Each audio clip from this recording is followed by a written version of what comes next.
You type without looking. Your fingers already know where every letter lives. But glance down at the top left corner of your keyboard and read the first 6 letters out loud. QWERTY.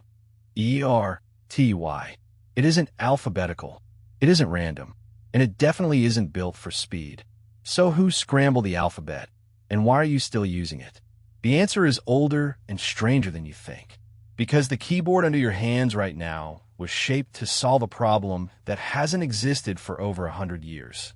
To understand why, you have to go back to the 1860s, to a workshop in Milwaukee, and a man named Christopher Latham Sholes.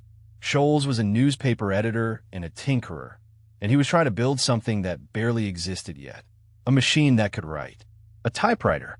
His early machines were simple and sensible. The keys were laid out in alphabetical order, the way any reasonable person would do it.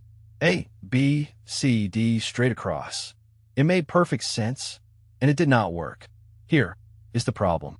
Inside one of those early typewriters, every key was connected to a thin metal arm called a type bar.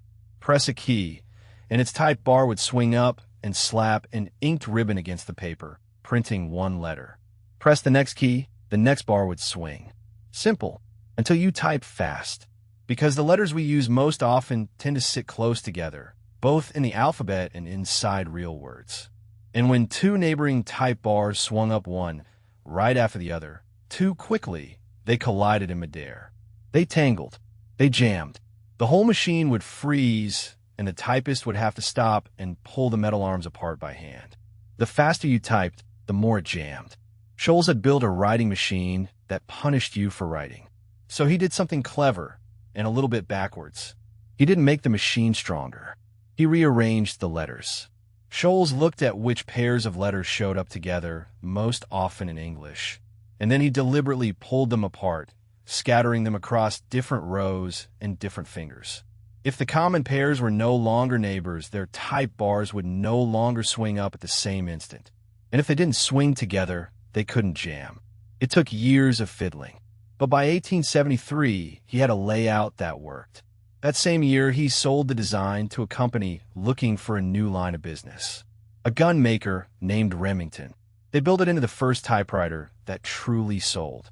And the order of those keys, the one Sholes invented purely to dodge a mechanical traffic jam, was QWERTY. Now sit with that for a second.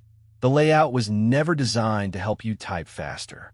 In a way, it was designed to help the machine slow down, just enough to keep its little metal arms from crashing into each other. And here's the part that should bother you. There are no type bars in your laptop. There is no metal swinging around inside your phone. The exact flaw that QWERTY was invented to fix disappeared generations ago. And yet the fix is still sitting right there, under your fingertips, every single day. So why didn't we ever switch to something better? We tried.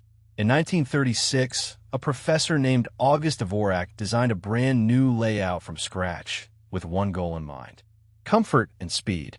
He put the most common letters on the middle row, right under your strongest fingers, so your hands would barely have to move. On paper and in some tests, it was genuinely faster and less tiring. It went almost nowhere. And the reason it failed is the real lesson hiding inside this whole story. By the time a better keyboard existed, it was already too late. Millions of people had learned to type on QWERTY.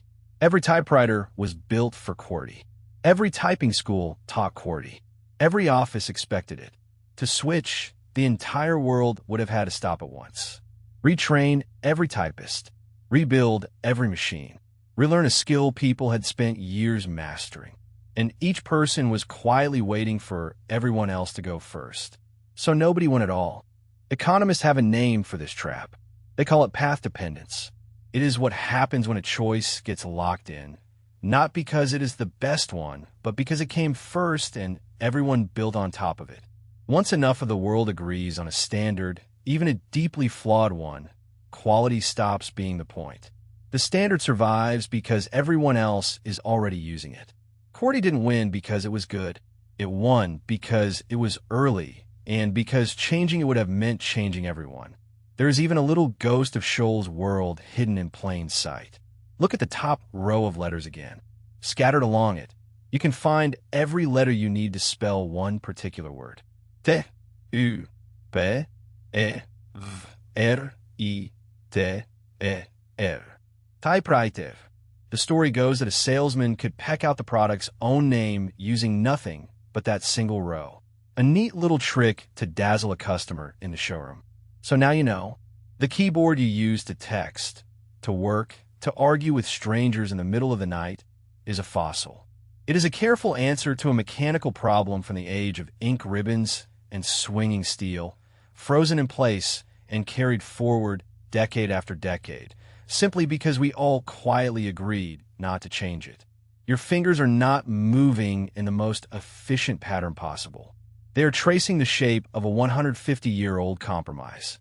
Every word you type is a faint echo of a workshop in Milwaukee and a paper jam that can no longer physically happen.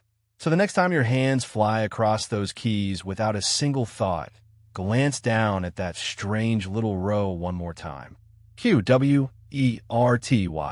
You are not typing on the keyboard of the future. You are typing around a problem that died more than a century ago and agreeing, just like everyone before you, to keep it alive.